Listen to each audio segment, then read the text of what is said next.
மக்கள் பெற்ற உரிமை போரில் வென்றிட்ட பஞ்சப்படியை தடுப்பதற்கு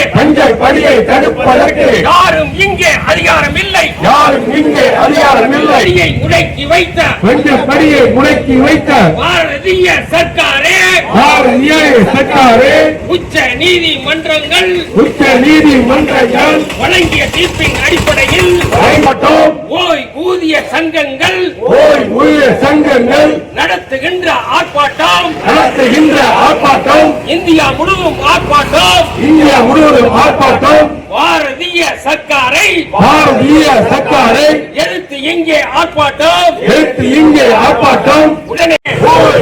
ஊழியர்களுக்கு பஞ்சப்படியை முடக்காதே நிறுவனத்தில் ஆண்டு காலமாக அயராது பணி செய்த